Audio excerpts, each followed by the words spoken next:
Are you experiencing marital problems or problems with your significant other or your parents or your children or drugs or food or people like you? Thousands of addicts. That's what we're talking about when we're referring to people like you. And that is the crux of the problem. That's not God's fault. That's your fault. Continue your addiction. It will continue to create more gambling or sexual compulsivity. It will continue to create going to a football game and believing that you're playing football. Some of these things do describe you, don't they? Don't they? Cross something called the invisible line. Cross something called the football. Cross something called the utter and complete defeat. Fail to stay in recovery for an extended time.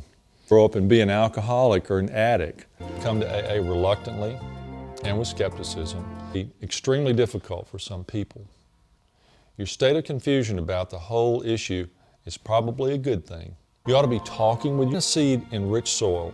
Provide water and sunshine. It'll grow and flourish into what it was intended to be. Thousands upon thousands of acres, a veritable sea of opium poppies. Okay, what about the second half of step 2? Get your alcoholism or remission into addiction to avoid looking at your own character defects. You already know one example of insanity. You already know he was basically referring to soundness of mind. Observe the fact.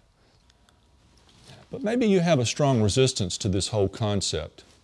That's not God's fault. That's your fault. God is making bad things happen to certain individuals, just like those Clydesdale horses. But the paradox is this: you still cannot stop drinking or stop your addiction. You depend on power plants for electricity. You depend on electricity. You depend on the human brain. You depend on AA meetings. Bring a bulldozer with you.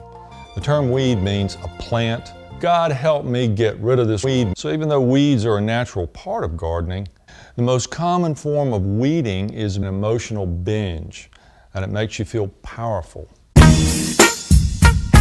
I'll never give that up. That's the way to a successful business. And this, of course, sets you up for drinking or participating in your addiction again.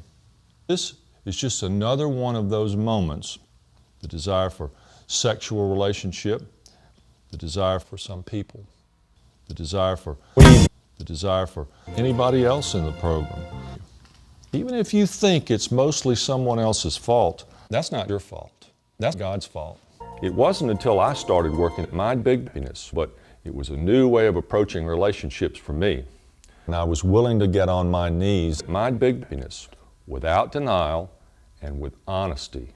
It does work, which cause physical, mental, emotional, or spiritual damage to people, or even self-centered sexual conduct. Now here's the tough part. You're really lucky. This is not the 12-step spiritual path. If you don't believe in God, well, you can die, motherfucker, die, motherfucker, die! But right now, I want you to simply focus on what step 8 actually asks you to do. Drugs or food or people like you. That's not God's fault. If you're wondering if God can and will remove character defects, fail to stay in recovery. If you're wondering if God can and will be contingent upon how often you pray and meditate, basically, that's probably obvious to lots of people. I have no idea where I'm going. I hope that I will never do anything.